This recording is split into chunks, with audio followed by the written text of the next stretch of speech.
Alrighty guys, first time doing an outdoor vlog. This is the back of my house, and this is everything we're going to be flying today. For the first time in a little bit, the earth isn't spinning super fast. It's been spinning pretty fast lately with this crazy wind. So we finally got a day where it's going to be pleasant to fly this stuff. A couple of days we've had where it was like moderate wind, but it's still bopping around out there from the turbulence. But today it's just perfect. I'm gonna be out here for hours flying today. We got, starting from left to right, we got the Goosky S1. For you helicopter guys, I'm sure you know, if you've been into helicopters for any amount of time. But if you aren't, these things are built to shit. These things are built like you don't want to know. Just way overbuilt, super robust construction. Like probably the most skookum helicopter I've seen. Nano S3 blade, old school. I've had this thing for a while. This one isn't built nearly as well as the Goosky, but it's fun to fly. Discontinued the Yak 3D, pretty much the big brother to the UMX Erratics. It's the same construction with the film and everything. Tundra TPX from Hobby King, sick airplane. Sick. I didn't buy this. I was blessed enough to have this given to me by a very good friend of mine, and it is awesome. Highly recommend anybody who's thinking about buying it.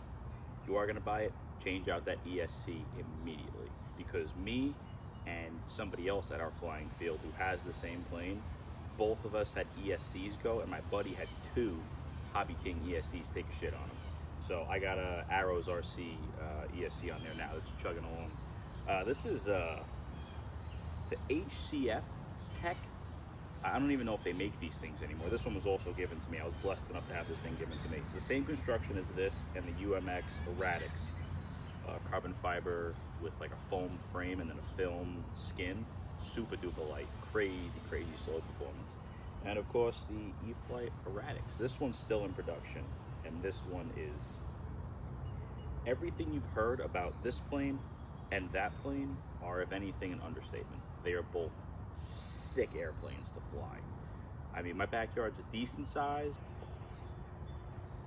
but it's nothing really crazy. And to have these things flying around to be able to fly something this size in the backyard is sick. Or just fly it over the house. Unfortunately, because the FAA loves to, if it ain't broken, they'll fix it till it is. Now, RC airplanes like that, and I think the Erratics, have to have a fucking broadcast module on. So I got the broadcast module. It's gonna be on them. Don't worry, FAA. I have it. It's here. It plugs right into the receiver. Don't get your panties in a bunch. But everything else is under 250 grams, so I don't gotta worry about that. But without further ado, I have batteries charged. Let's fly some shit. Now the first plane that we are flying here is this SBOC 342 flat foamy. This is from a company that's long discontinued, and if I had just one complaint about this airplane, it's really just how fragile it is. Like, I mean, I know when you get this light, you have to pay somewhere, but I mean, you sneeze on this thing the wrong way and it breaks. But I mean, it just floats around like a leaf. It's such a good airplane. It just does whatever you want, and it really just kind of floats all over the place. But even on 2S, it's got plenty of power to just do whatever you need it to do. And I mean, no shade on the E-flite Erratics, because the Erratics can absolutely handle more wind. It's got 3S. But this thing being on 2S is just wild. It's a shame this company, I think they went out of business. I'm not sure what happened to them, but it's a shame they don't make airplanes like this anymore. Now granted, this did come in a box of parts. I had to put it together, and I will say, without exaggeration, this is probably one of the hardest airplanes that I've built. Well, not built, I'm sorry, boomers, don't come at me in the comments, that I've assembled. And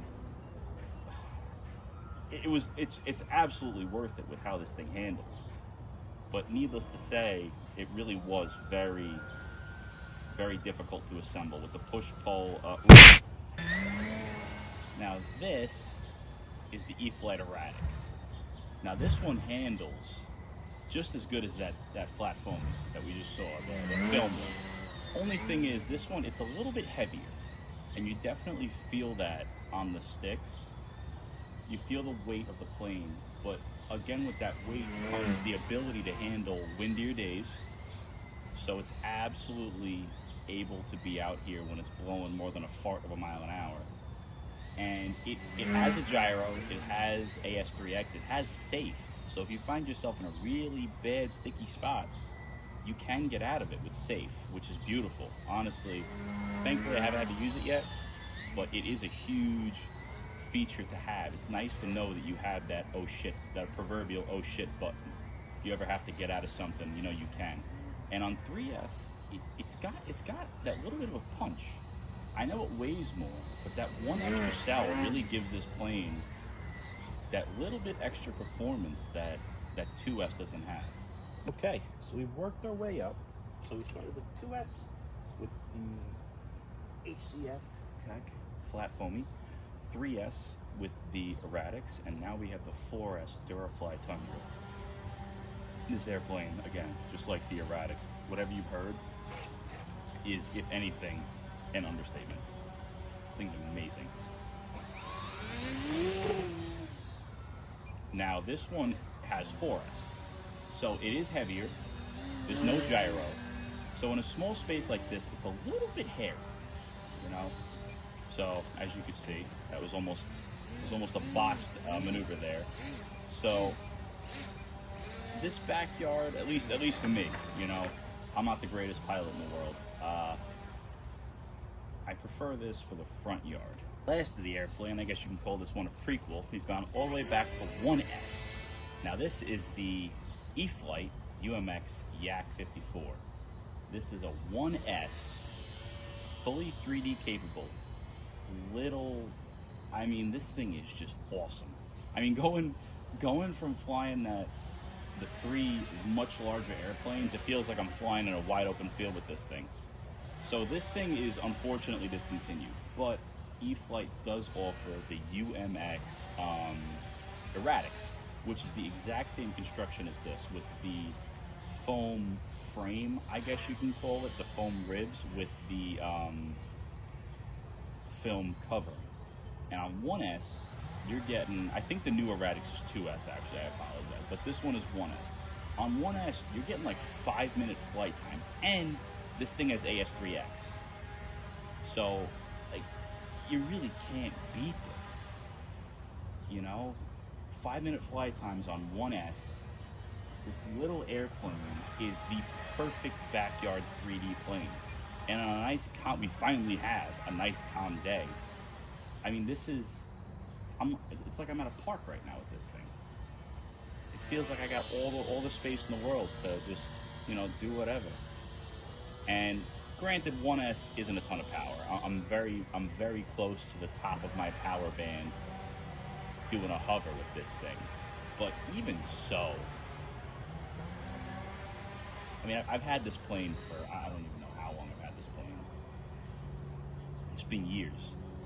And been a couple of crashes, but a bunch of Scotch tape and a little determination, and she's still chooching just fine, you know?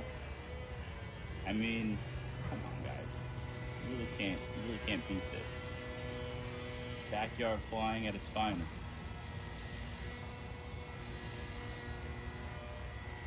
And you really have a lot more margin for error with something like this. You know, it's so small, it's so light, and it's just so forgiving because it's just so small and it goes so slow.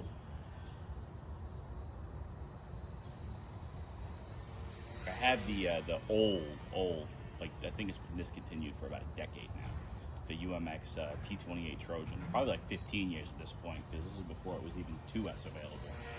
And that thing's a little tough to fly back here because it actually flies. I mean, you can technically say whatever you want to. These things really don't technically fly.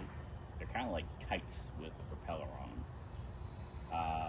But that thing actually flies, and having to fly that thing around here is a little bit hairy. This thing is like, it's a kitten, really. You could do loops, no problem.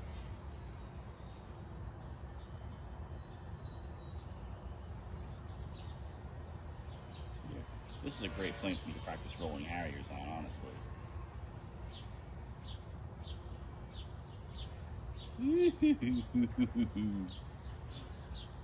Yeah. But overall, guys, I really can't stress enough how good flat foamies fly. I know my buddy Jay. He's also, I mean, for good reason. He's very obsessed with these flat foamies and just what they're capable of. Because on a day like today, where there's zero wind, like I'm probably gonna be out here for hours today because I've been cooped up inside for so damn long. Just putzing around with these things and just having a good time enjoying the hobby. That was a good save. Alright, 1 minute warning. Again, I've been pretty heavy on the throttle with this thing. So I'm going to bring her in. And then after this, we are going to break out the helicopters. So we're going to start with the Goose Guy S1.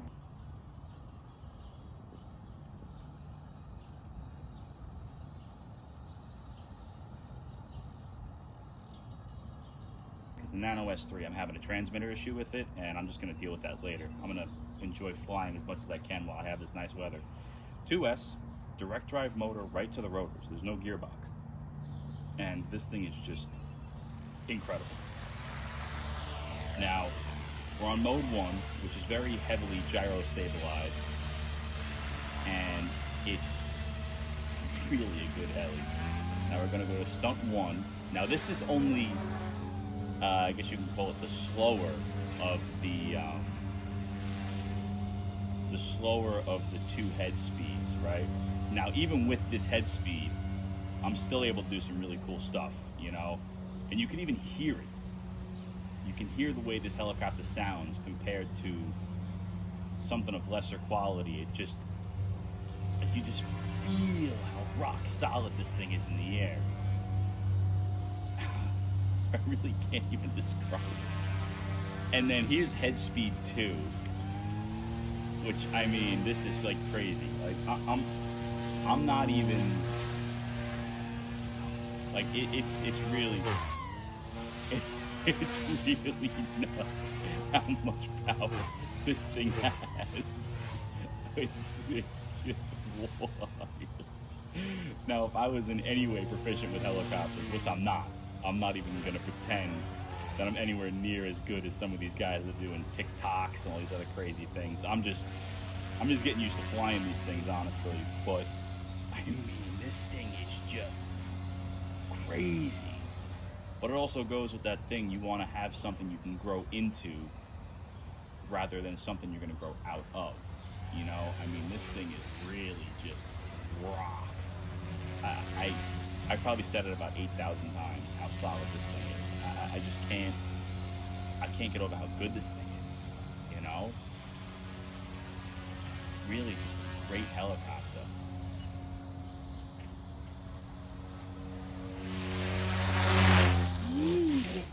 Shit. Alright, retake on that. I'm still getting used to flying facing me because everything's back. I mean, with airplanes, everything's backwards. That's easy enough. But with a helicopter, it's a little bit tricky, at least for me. So I right there, actually, further reinforces just how robust this thing is. It just ate it pretty bad, and it's back up and flying with zero issues. Like it's still rock solid, dude. I mean, this is just an incredible little helicopter. This is definitely something I'm gonna have to get like a real flight to master, because I'm just terrified of crashing this thing. But with that, batteries up, and that concludes our feature presentation for today. And love, peace, chicken grease.